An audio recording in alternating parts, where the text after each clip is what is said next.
राष्ट्रवादी एकत्र यावे अशी चर्चा मोठ्या प्रमाणात रखते पूर्ण राज्यामध्ये आहे आणि शरद पवार साहेबांचा फोटो हा वापरण्याची परवानगी आपलेच जिल्हाध्यक्ष जे आहेत यांनी मिळवलेली आहे आणि ते फोटो वापरले देखील गेलेले आहेत।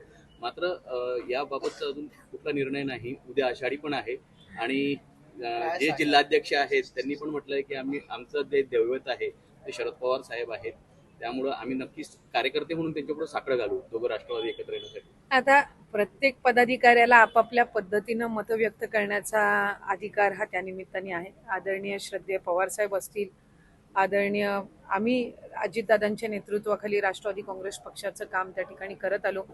मला माझी जिल्हाध्यक्षांसोबत त्या संदर्भातली काय अधिक चर्चा आणखीन झाली नाही, पण दादांना 22 जुलै रोजी अभिवादन करण्याच्या दृष्टिकोनातून जे काही त्या ठिकाणी बॅनर असतील, होर्डिंग असतील बनवण्यात आले, त्याच्यामध्ये जर श्रद्धेय पवार साहेबांचे फोटो असतील, इतर काही मान्यवर मंडळींचे फोटो असतील, आदरणीय सुनेत्रा काकींचा तर राष्ट्रीय अध्यक्ष म्हणून त्याच्यामध्ये असणारच, त्यामुळे ते असेल तर तो कदाचित वापरला गेला असेल आणि त्याला काही नकारात्मकरित्या बघण्याची काही गरज नाही।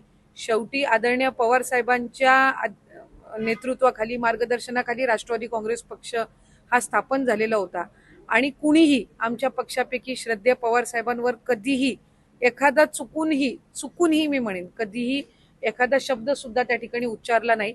दादा असताना सुद्धा ज्या वेळेला वेगवेगळे मार्ग निवडले त्यावेळेलाही उच्चारला नाही, कारण एक आदर, एक सन्मान, एक देशाचे नेते म्हणून त्यांच्याबद्दल आमच्या सगळ्यांच्याच मनामध्ये नेहमी राहिलेला आहे आणि त्या भावनेतून जर एखाद्या पदाधिकाऱ्यांनी जर त्या फोटोचा वापर केला असेल तर त्याला फार काही नकारात्मकरित्या आपण बघण्याची काही गरज नाही, असं माझ्यासारखी एक छोटी कार्यकर्ता त्या ठिकाणी समजते। मी फार छोटी कार्यकर्ता आहे त्या संदर्भामध्ये भाष्य करण्यासाठी, त्यामुळे मला खात्री आहे आदरणीय सुनेत्रा काकींच्या नेतृत्वाखाली राष्ट्रवादी काँग्रेस म्हणून आम्ही त्या ठिकाणी काम करत आहोत। आमच्याही पक्षातली काही ज्येष्ठ मंडळी आहेत आणि या संदर्भातला जे काही निर्णय आहे, या संदर्भातली जे काही स्टेटमेंट्स असतील हे त्यांच्याकडून येतील। माझ्यासारख्यांनी ते करणं हे मला योग्य वाटत। छोटे कार्यकर्ता म्हणून तुम्ही साकडं घालणार का वरिष्ठांना एकत्र? नाही, मी म्हटल्याप्रमाणे की शेवटी प्रत्येक पदाधिकाऱ्याची आपापली मतं असतात आणि ज्या वेळेला आमच्या मतांबद्दल आम्हाला कार्यकर्ते म्हणून विचारलं जाईल त्यावेळेला त्या ठिकाणी ते आम्ही मांडू। प्रसार माध्यमांमध्ये मांडण्याची मला आज तरी ती गरज नाही। राष्ट्रवादी दोघं जे आहेत ते विलिनीकरण झालं, कार्यकर्त्यांचं मत असलं तरी मी आपल्याला परत म्हटलं सुनेत्रा पवार असतील किंवा पार्थ पवार यांचा मात्र विलिनीकरणाला विरोध असल्याची माहिती समोर येते।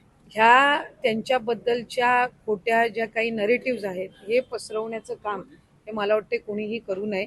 या संदर्भातली कुठेही चर्चा, आज अनिलजी पण या ठिकाणी आहेत, तेही पक्षाचे आम्ही सगळेच मंडळी जे आहोत ते त्या ठिकाणी काम करत असतो, कुठेही या संदर्भातली कधी वाचा झाली नाही, कुठेही या संदर्भामधल्या अशा पद्धतीचं त्यांनी वक्तव्य सुद्धा केलेलं नाही आणि असं असताना उगाच आमच्या राष्ट्रीय अध्यक्ष किंवा नेत्यांबद्दल चुकीचं त्या ठिकाणी वक्तव्य करून संभ्रम पसरवणं हे आम्हाला योग्य वाटत नाही। मुख्यमंत्री एकनाथ शिंदे असताना लाडक्या बहिणींना दर महिन्याला वर्षाला होती एक साडी दिली जात होती रेशन दुकानांमधून, ती साडी जी आहे त्या बंद करण्यात आली आहे। मला त्या संदर्भातली माहिती नाही, कारण माझ्या विभागाशी निगडीत ते नसल्यामुळे ते दुसऱ्या विभागाकडून कदाचित दिली जात असेल तर त्या संदर्भातलं मी अधिकची माहिती घेऊन भाष्य करू इच्छितो। लाडकी बहीण योजना ज्या होत्या त्याच्या सातत्यानं दर महिन्याला पैसे मिळायचे ज्यावेळेस सरकार असताना, पण मात्र आता सरकार असून देखील जे पैसे आहे अद्यापही दर महिन्याला रक्कम ही जमा होत असते त्यांच्या खात्यामध्ये।